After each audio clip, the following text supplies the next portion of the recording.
รายการข่าวนครหลวงเวียงจันทน์รายการข่าวนครหลวงเวียงจันทน์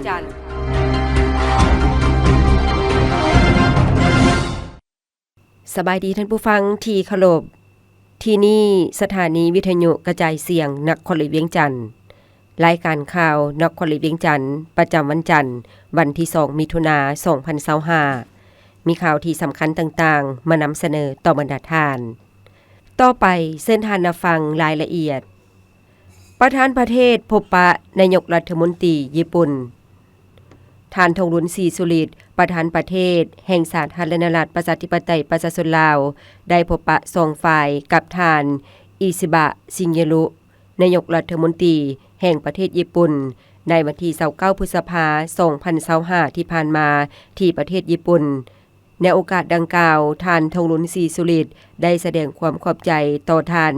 อิชิบะชิเงรุ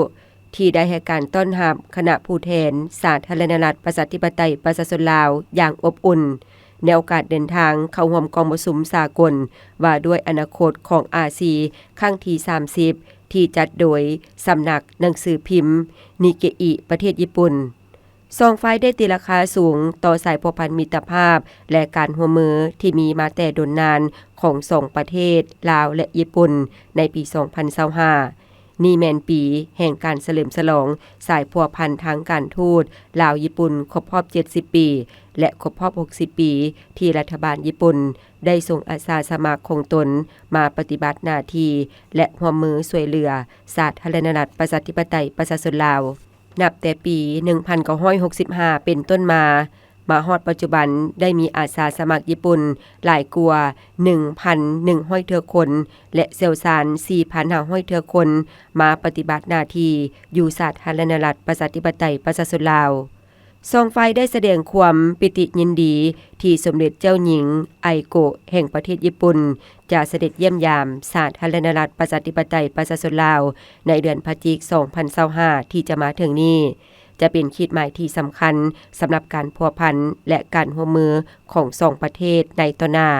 พร้อมเดียวกันนั้น2ฝ่ายยังได้ตีราคาสูงต่อผลสำเร็จการเยี่ยมยามเฮ็ดเวียกแบบทางการอยู่ประเทศญี่ปุ่น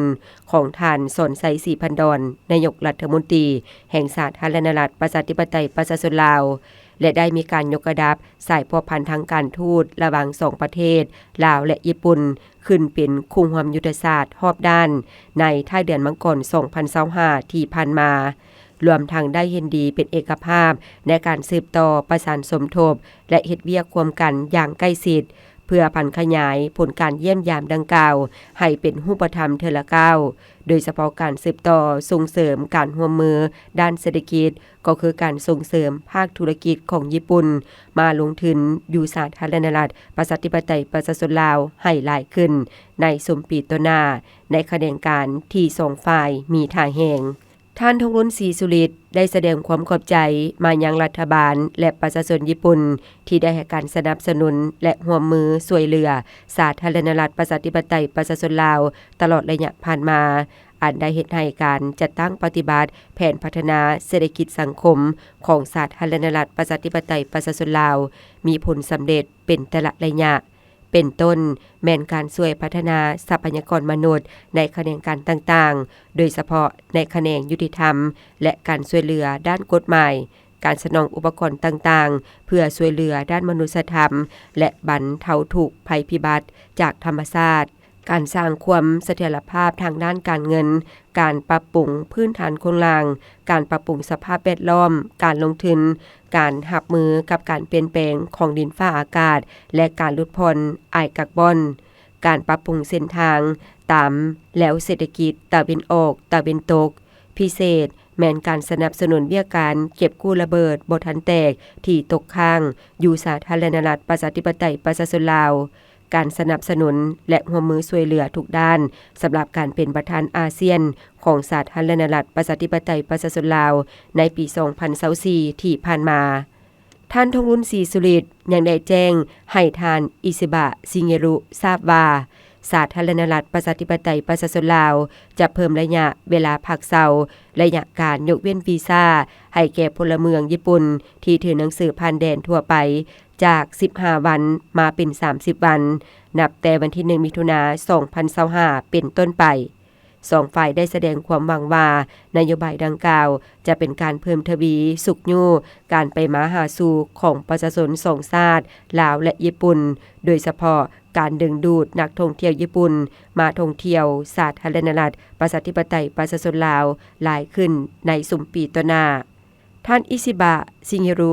ได้ยืนยันความหมายมั่นของรัฐบาลญี่ปุ่นในการสืบต่อสนับสนุนการร่วมมือช่วยเหลือสาธารณรัฐประชาธิปไตยประชาชนลาวในสุมปีต่อหน้าเป็นต้นแม่นการช่วยสร้างความเข้มแข็งด้านเศรษฐกิจการปรับปรุงสภาพแวดล้อมการลงทุนการสร้างความเข้มแข็งในแขนงยุติธรรมการสนองอุปกรณ์เพื่อเกี่ยมรับมือกับภัยพิบัติทางธรรมชาติที่อาจจะเกิดขึ้นในต่อหน้าการสร้างประชาคมในการลดผ่อนไอกับบอน URC และคงเขตอื่นๆนอกจากนั้น2ฝ่ายยังแลกเปลี่ยนคำคิดเห็นเกี่ยวกับปัญหาภาคพื้นและสากลจำนวนหนึ่งที่2ฝ่ายมีความสนใจร่วมกันหลายแห่งเฉลิมฉลองวันเด็กสากลและวันปลูกต้นไม้แห่งชาติอย่างฝุดฟื้นวันที่1มิถุนายน2025กระทรวงป้องกันประเทศได้จัดพิธีปลูกต้นไม้อยู่วิทยาคารป้องกันชาติไก่โซนภูมิหารเนื่องในโอกาสวันเด็กน้อยสากลครบรอบ101ปีและวันปลูกต้นไม้แห่งชาติครบรอบ45ปีเป็นเกียรติเข้าร่วมของทานทองรุนศรีสุฤทธิ์เลขาธิการใหญ่คณะบริหารงานศูนย์กลางภาคประธานประเทศมีบรรดาการนำภาครัฐและน้องนักเรียนเข้าร่วมเพื่อเป็นการประกอบส่วนในการสร้างความสมบูรณ์ให้แก่ธรรมชาติก็คือประกอบส่วนให้แก่สังคมในการปลูกต้นไม้ให้เป็นป่าโดยเฉพาะแม่นสร้างให้กลมกองมีสีเขียวและคืนความสมดุลให้แก่ธรรมชาติในขอบเขตของวิทยาคารเห็นได้ถึงความสำคัญและคุณประโยชน์อย่างหลวงหลายของป่าไม้ที่ติดพันกับชีวิตการเป็นอยู่ของประชาชนบรรดาเผ่าภาครัฐบาลลาวได้กำหนดเอาวันที่1มิถุนายนของทุกๆปีซึ่งตรงกับวันเด็กสากลครบรอบ101ปีและวันปลูกต้นไม้แห่งชาติครบรอบ45ปีโดยทุกๆปีพนักงานทหารตำรวจนักเขียนรูปปัญญาชนและชั้นคนต่างๆอยู่ขั้นศูนย์กลางและท้องถิ่นในขอบเขตทั่วประเทศได้พากันจัดกิจกรรมอย่างเป็นขบวนฟุดฟื้นเพื่อปลูกต้นไม้ให้เป็นป่าในใส่เฮ็ดให้เนื้อที่ป่าปกคลุมทั่วประเทศให้ได้70ส่วนห้อยในปี2025ตามทิศทางและคาดหมายของรัฐบาลตลอดระยะผ่านมาภาครัฐบาลเห็นได้ความสำคัญของเวการคุ้มครองปกปักรักษาทรัพยากรธรรมชาติสิ่งแวดล้อมโดยเฉพาะเป็นการปกปักรักษาป่าไม้ซึ่งแสดงออกในการกำหนดเอาหลายเขตในทั่วประเทศเป็นป่าป้องกันเป็นป่าสงวนแห่งชาติออกกฎหมายระเบียบการและนิติกรรมต่างๆที่เกี่ยวข้องในการคุ้มครองและการจะตั้งปฏิบัติตัวจริงเช่นกฎหมายว่าด้วยป่าไม้กฎหมายว่าด้วยสิ่งแวดล้อมกฎหมายว่าด้วยน้ำทรัพยากรน้ำพร้อมนี้ยังเกี่ยวข้องให้ทุกภาคส่วนในสังคมจงพร้อมกันเป็นเจ้าการในการโฆษณาปลูกจิตสำนึกให้แก่พนักงานทหารตำรวจและประชาชนบรรดาเผ่าให้เข้ามามีส่วนร่วมในการปกปักรักษาทรัพยากรธรรมชาติให้มีความอุดมสมบูรณ์เป็นต้นแมนภูผาป่าไม้ให้คงอยู่กับสาธารณรัฐประชาธิปไตยประชาชนลาวก็คือประชาชนลาวและลูกหลานลาวตลอดไปพร้อมนี้ในวันเดียวกันกระทรวงศึกษาธิการและกีฬาได้จัดพิธีปลูกต้นไม้ที่วิทยาลัยเทคนิควิชาชีพทางรถไฟลาวจีนเพื่อเฉลิมฉลอง2วันดังกล่าวให้มีความหมายมีเนื้อในและให้เป็นขบวนฟุดฟื้นทั้งเป็นการโฆษณาปลูกจิตสำนึกให้พนักงานครูอาจารย์นักเขียนนักศึกษาทั่วสังคมได้ระลึกถึงความสำคัญของเด็กในการสร้างพื้นที่สีเขียวในสถานการศึกษาให้มีสภาพแวดล้อมที่ดีและทั้งเป็นการประกอบส่วนหลุดพ้นภาวะโลกร้อนในพิธีอันสง่าราศีนี้ให้เกียรติเข้าร่วมและร่วมปลูกต้นไม้มีทานบุญทองจิตมณีของประธานประเทศพร้อมภรรยาท่านพุทธสิมลาวงศ์ รัฐมนตรีกระทรวงศึกษาธิการและกีฬาพร้อมด้วยผู้บริหารบริษัททางรถไฟลาวจีนรัฐวิสาหกิจรถไฟแห่งชาติลาวกลุ่มบริษัทก่อสร้างและถือหุ้นแขวงยุนนานคณะนำกระทรวงศึกษาธิการและกีฬาบรรดาผู้ตั้งหน้าให้คงร่วมพัฒนามีผู้บริหารพนักงานครูอาจารย์และนักเรียนนักศึกษาที่เกี่ยวข้องเข้าร่วมลงนามสนธิสัญญาว่าด้วยการสั่งตั้งองค์การไกล่เกลี่ยข้อขัดแย้งสากลวันที่30พฤษภาคม2025ที่ผ่านมาที่เขตปกครองพิเศษฮ่องกงสาธารณรัฐประชาชนจีนท่านเฉลิมไซกรมศิษย์กรรมการกรมการเมืองศูนย์กลางภาครองนายกรัฐมนตรีแห่งสาธารณรัฐประชาธิปไตยประชาชนลาวได้เดินทางไปเข้าร่วมพิธีลงนามสนธิสัญญาว่าด้วยการสั่งตั้งองค์การไกล่เกลี่ยข้อขัดแย้งสากลตามการเสื้อเชิญของทานวังอีกรรมการกรมการเมืองศูนย์กลางภาคคอมมิวนิสต์จีนรัฐมนตรีกระทรวงการต่างประเทศแห่งสาธารณรัฐประชาชนจีนและได้ตั้งหน้าให้รัฐบาลแห่งสาธารณรัฐประชาธิปไตยประชาชนลาวลงนามในสนธิสัญญาดังกล่าวร่วมกับ32ประเทศที่ให้การสนับสนุนและเข้าร่วมในขบวนการเจรจาห่างสนธิสัญญาดังกล่าวนอกนี้ยังมีหลายกว่า80ประเทศและ20องค์การจัดตั้งของภาคพื้นและสากลได้เข้ามาร่วมสังเกตการพิธีลงนามสนธิสัญญาดังกล่าวภายหลังพิธีลงนามประเทศเจ้าภาพจะสืบต่อเปิดหับการลงนามของประเทศและองค์การจัดตั้งสากลที่มีความสนใจเข้าร่วมและสุกยู่ให้บรรดาประเทศที่ร่วมลงนามแล้วพิจารณาให้สัตยาบันโดยไวเพื่อให้สามารถนำไปจัดตั้งปฏิบัติได้ตามจุดประสงค์ของสนธิสัญญาดังกล่าวการสร้างตั้งองค์การเป็นข้อริเริ่มของสาธารณรัฐประชาชนจีนที่เป็นประเทศเพื่อนมิตรยุทธศาสตร์และคู่ร่วมชะตากรรมของสาธารณรัฐประชาธิปไตยประชาชนลาวการลงนามสนธิสัญญาดังกล่าวแม่นสอดคล้องกับนโยบายของภาครัฐและหลักการพื้นฐานของกฎหมายของสาธารณรัฐประชาธิปไตยประชาชนลาวโดยเฉพาะการแก้ไขข้อขัดแย้งสากลหรือข้อขัดแย้งภาคธุรกิจการค้าแม้นจะต้องได้ให้ความสำคัญแก่การไกล่เกลี่ยก่อนนำขึ้นอนุญาตตุลาการตัดสินด้วยกรรมการหรือศาลสากลจุดประสงค์แม่นเพื่อส่งเสริมและอำนวยความสะดวกให้แก่การแก้ไขข้อขัดแย้งสากลโดยสันติวิธีโดยผ่านการไกล่เกลี่ยเพื่อส่งเสริมการพัวพันมิตรภาพและการร่วมมือที่ดีระหว่างรัฐซึ่งจะเป็นทางเลือกที่สำคัญสำหรับการแก้ไขข้อขัดแย้งสากลโดยเฉพาะข้อขัดแย้งทางด้านธุรกิจการค้าระหว่างรัฐด้วยกันหรือระหว่างบุคคลนิติบุคคลของประเทศหนึ่งกับรัฐบาลต่างประเทศหรือระหว่างบุคคลนิติบุคคลของ2ประเทศภายหลังลงนามแล้วภาคส่วนที่เกี่ยวข้องจะได้สืบต่อสมทบกันปรึกษาหารือและดำเนินการตามขั้นตอนที่กำหนดไว้ในกฎหมายว่าด้วยสนธิสัญญาและสัญญาสากลปี 2017 เพื่อเสนอการให้สัตยาบันโดยสภาแห่งชาติและการกาเกี่ยมความพร้อมทางด้านนิติกรรมบุคลากรและอื่นๆในการจัดตั้งปฏิบัติภายหลังการให้สัตยาบันในอนาคต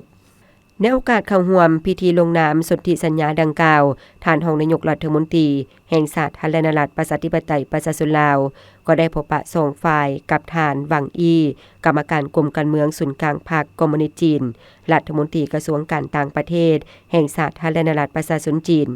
ซึ่งฝ่ายจีนได้ตีราคาสูงและขอบใจมายังรัฐบาลแห่งสาธารณรัฐประชาธิปไตยประชาชนลาวที่ได้ให้การสนับสนุนและเป็นหนึ่งใน32ประเทศที่ได้ร่วมพิธีลงนามสนธิสัญญา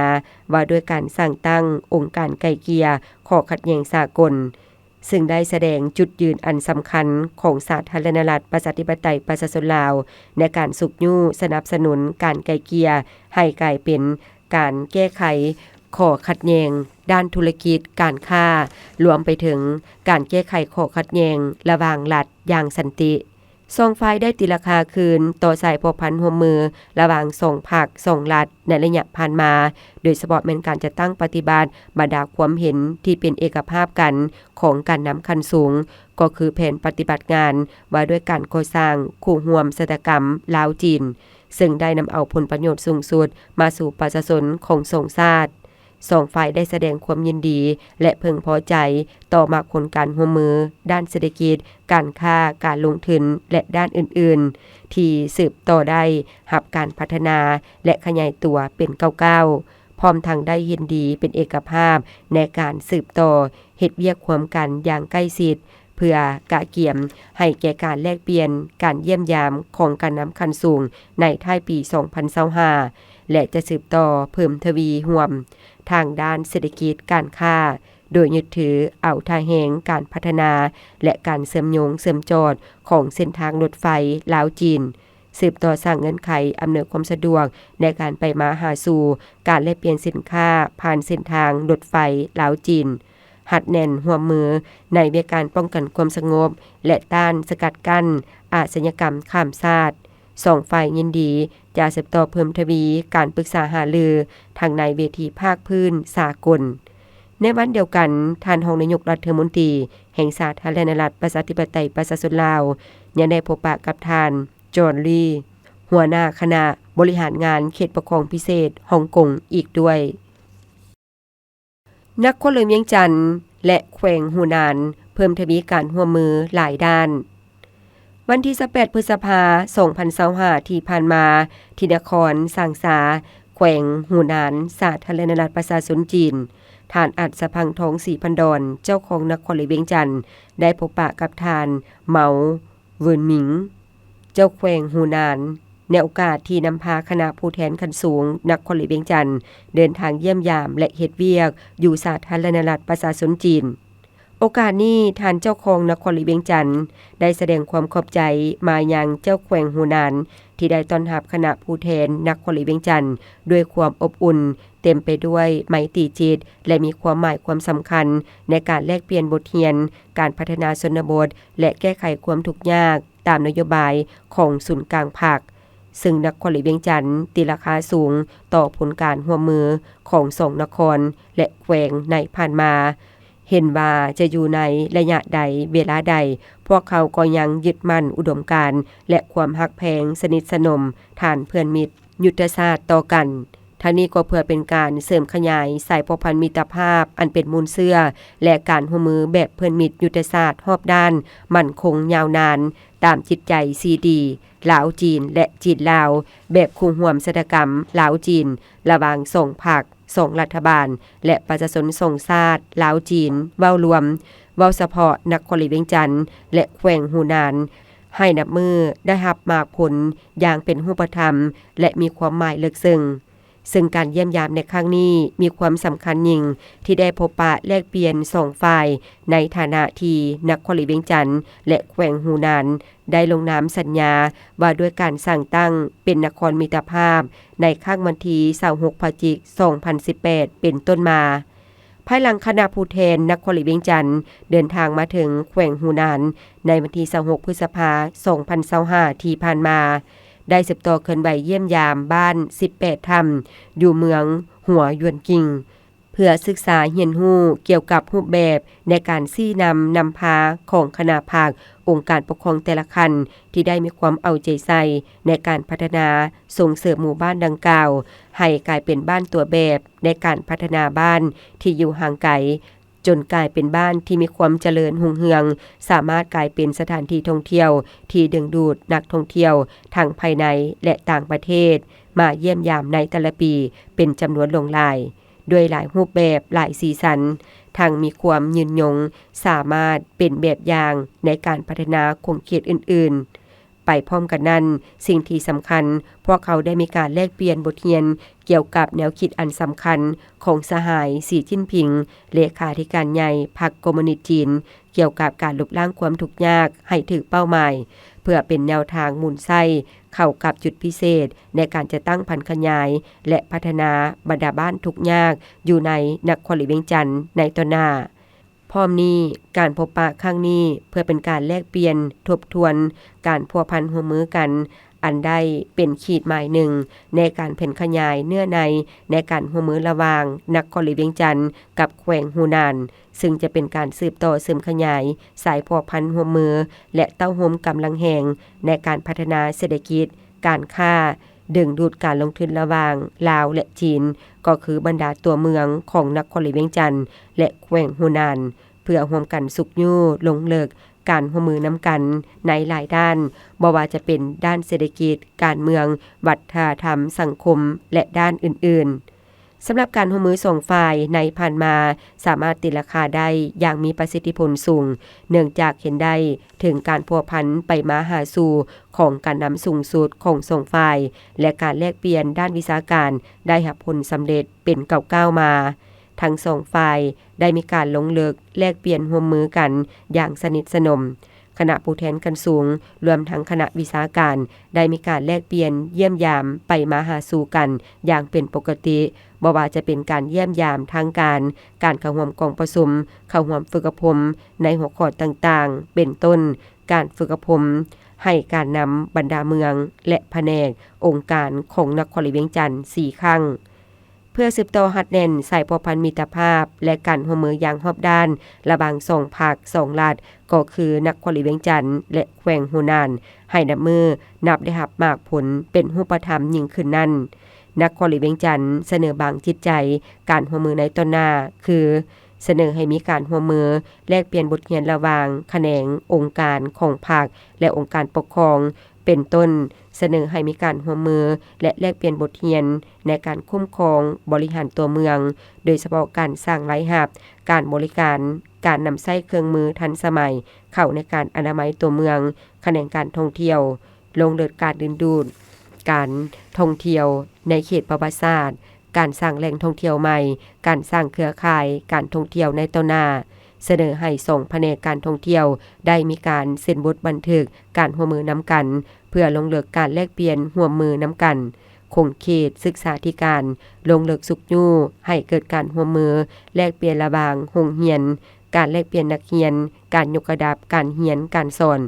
แขนงกสิกรรมลงเลิกการนำใช้เครื่องจักรทันสมัยเข้าในการผลิตการสร้างห้องทดลองสร้างศูนย์ค้นคว้าแนวพันธุ์พืชสัตว์สุกยู่เวียกการแลกเปลี่ยนร่วมมือระหว่างสภาประชาชนนครหลวงเวียงจันทน์และสภาประชาชนแขวงฮูนานซึ่งในผ่านมา2ฝ่ายได้มีการไปมาหาสู่และมีเจตจำนงลงนามบทบันทึกร่วมมือนำกันสุกยู่การร่วมมือระหว่างองค์การจัดตั้งมหาชนเซ็นองค์การจัดตั้งสาพันธ์แม่หญิงสาพันธ์กรรมบาลและสาวหนุ่มเสนอให้มีการแลกเปลี่ยนการเยี่ยมยามของการนำการจัดกองประชุมแลกเปลี่ยนบทเรียนและสร้างบุคลากรโดยเฉพาะแมนเวียกการคุ้มครองตาแสงระหว่างนครหลวงเวียงจันทน์และแขวงฮูนานอย่างเป็นปกติพวกเขาจะส่งเสริมและสุกยู่ให้เกิดการร่วมมือระหว่างภาคธุรกิจของลาวและจีนก็คือนครหลวงเวียงจันทน์และแขวงฮูนานให้มีการเคลื่อนไหวที่สะดวกและเป็นไปตามกฎหมายและระเบียบการของทั้งสองประเทศ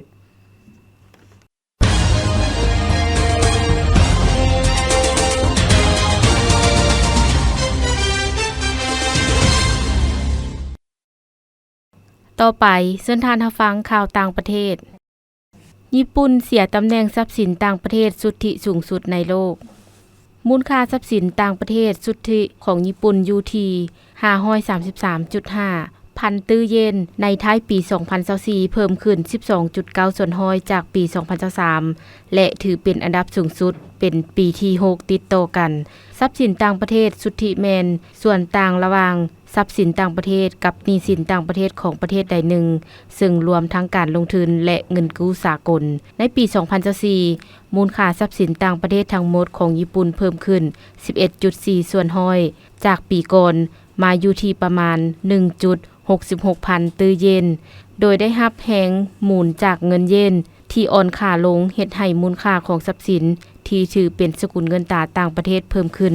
ทั้งนี้ค่าเงินเยนได้ลดลง 11.7 ส่วนห้อยนับตั้งแต่ท้ายปี 2023ด้วยอัตราแลกเปลี่ยนล่าสุดอยู่ที่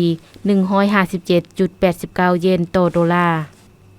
กำลังติดตั้งเครื่องผลิตไฟฟ้าพลังงานลมจีนสร้างสถิติสูงสุด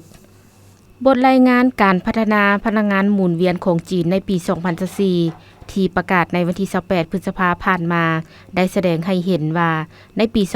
2024กำลังติดตั้งเครื่องผลิตไฟฟ้าพลังงานหมุนเวียนในทั่วประเทศจีนได้สร้างสถิติสูงสุดในประวัติศาสตร์ซึ่งกวมหลายกว่า60ส่วนห้อยในการติดตั้งพลังงานหมุนเวียนของทั่วโลกคาดว่าในปีนี้กำลังติดตั้งเครื่องผลิตไฟฟ้าพลังงานลมและแสงตะเวนจะเพิ่มขึ้น280ล้านกิโลวัตต์ปัจจุบันจีนได้สนองผลิตภัณฑ์และบริการพลังงานสะอาดคุณภาพดีให้200กว่าประเทศและเขตแคว้นทั่วโลกสำหรับส่วนแบ่งตลาดโลกของจีนในด้านพลังงานแสงตะเวนกวมเอาหลายกว่า85ส่วนห้อยซึ่งเป็นการประกอบส่วนอันพ้นเด่นต่อการขยายตัวของการลงทุนในการเปลี่ยนใจพลังงานสะอาดของทั่วโลกพยากรณ์อากาศประจำวันที่2มิถุนายน2025บริเวณความกดดันต่ำของอากาศร้อนยังปกคลุมอยู่ทั่วทุกภาคของประเทศลาวด้วยกำลังอ่อนหาปานกลางสมทบกับกระแสลมตะวันตกเฉียงใต้พัดปกคลุมด้วยกำลังปานกลางหาแหงซึ่งจะเฮ็ดให้ยังจะมีฝนตกฟ้าห้องฟ้าเหลื่อมในระดับคอยหาปานกลางอยู่ในแต่ละภาคและจะมีลมพัดแรงอยู่เกือบทั่วไปพยากรณ์อากาศแต่เวลา 7 โมงของวันที่2มิถุนายน2025หาเวลา 7 โมงของวันที่3มิถุนายน2025ภาคเหนือด้านตะวันออกแขวงพงศาลีเวียงไซซ้ำเหนือเสียงขวางอากาศเย็นในตอนเช้าและจะมีฝนตกฟ้าห้องฟ้าเหลื่อมในระดับคอยอยู่บางท้องถิ่นพร้อมมีลมพัดแรงเปลี่ยนบางโอกาสหรือเนื้อที่การปกคลุมของฝนเท่ากับ25ส่วนห้อยของภาคอุณหภูมิในระหว่าง 17-32 องศาภาคเหนือด้านตะวันตกแขวงหลวงน้ำทาบ่อแก้วอุดมไซหลวงพระบางไซยบุรีอากาศร้อนพร้อมจะมีฝนตกฟ้าห้องฟ้าเหลื่อมในระดับคอยหาปานกลางอยู่บางท้องถิ่นและมีลมพัดแรงเปลี่ยนบางโอกาสหรือเนื้อที่การปกคลุมของฝนเท่ากับ40ส่วนห้อยของภาคอุณหภูมิในระหว่าง 22-36 องศานครหลวงเวียงจันทน์อากาศร้อนพร้อมจะมีฝนตกฟ้าห้องฟ้าเหลื่อมในระดับคอยหาปานกลางอยู่บางบริเวณและมีลมพัดแรงเปลี่ยนบางโอกาสหรือเนื้อที่การปกคลุมของฝนเท่ากับ35ส่วนห้อยของภาคอุณหภูมิในระหว่าง 25-35 องศาภาคกลางแขวงเวียงจันทน์บริคำไซคำมวนสวรรณเขตอากาศร้อนพร้อมจะมีฝนตกฟ้าห้องฟ้าเหลื่อมในระดับคอยหาปานกลางและจะมีลมพัดแรงเปลี่ยนบางโอกาสอยู่เกือบทั่วไปหรือเนื้อที่การปกคลุมของฝนเท่ากับ50ส่วนห้อยของภาคอุณหภูมิในระหว่าง 24-35 องศาแขวงไซสมบูรณ์อากาศเย็นในตอนเช้าพร้อมจะมีฝนตกฟ้าห้องฟ้าเหลื่อมในระดับคอยหาปานกลางและมีลมพัดแรงอยู่เกือบทั่วไปหรือเนื้อที่การปกคลุมของฝนเท่ากับ35ส่วนห้อยของภาคอุณหภูมิในระหว่าง 20-31 องศาภาคใต้แขวงสารวันจำปาสักเซกองอัตตปืออากาศร้อนพร้อมจะมีฝนตกฟ้าห้องฟ้าเหลื่อมในระดับคอยหาปานกลางและจะมีลมพัดแรงเปลี่ยนบางโอกาสอยู่เกือบทั่วไปหรือเนื้อที่การปกคลุมของฝนเท่ากับ45ส่วนห้อยของภาคอุณหภูมิในระหว่าง 25-34 องศาสำหรับเขตภูเพียงบริเวณอากาศเย็นพร้อมจะมีฝนตกฟ้าห้องฟ้าเหลื่อมในระดับคอยหาปานกลางและมีลมพัดแรงอยู่เกือบทั่วไปหรือเนื้อที่การปกคลุมของฝนเท่ากับ50ส่วนห้อยของภาคอุณหภูมิในระหว่าง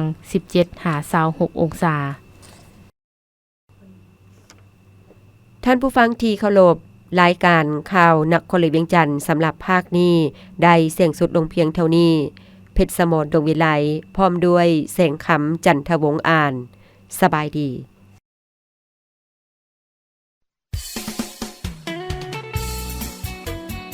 นางเอ้ยนางมาเบิ่งนี่ดูลูกในไหน้ำนี่คือยังมีนอนน้ำอยู่ลูกบ่ได้ล้างไหน้ำหวะลูกก็ล้างทุกๆอาทิตย์อยู่ได้แม่ล้างทุกๆอาทิตย์มันคือยังมีนอนน้ำอยู่ซันเมนลูกล้างจังไดกะสิล้างจังได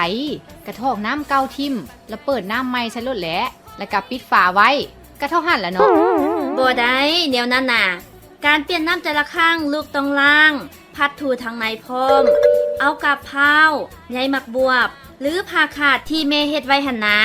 มาถูด้านในของไหเพื่อบ่ให้มีไข่ยุงลายติดอยู่ด้านในของไหได้โอ้ล้างคักปานนั้นพุ่นว่ะ คันสั้นลูกสิล้างใหม่ดอก แม่นแล้วการพัดถูด้านในของภาชนะเก็บน้ำก็เพื่อรับประกันบ่ให้มีไข่ยุงลายหลงเหลืออยู่เพราะถ้ายังมีไข่ค้างอยู่เวลาไข่ถึกน้ำมันก็จะกลายเป็นหนอนน้ำและกลายเป็นยุงลายบ่มีหนอนน้ำบ่มียุงลายบ่มีไข่ยุงลาย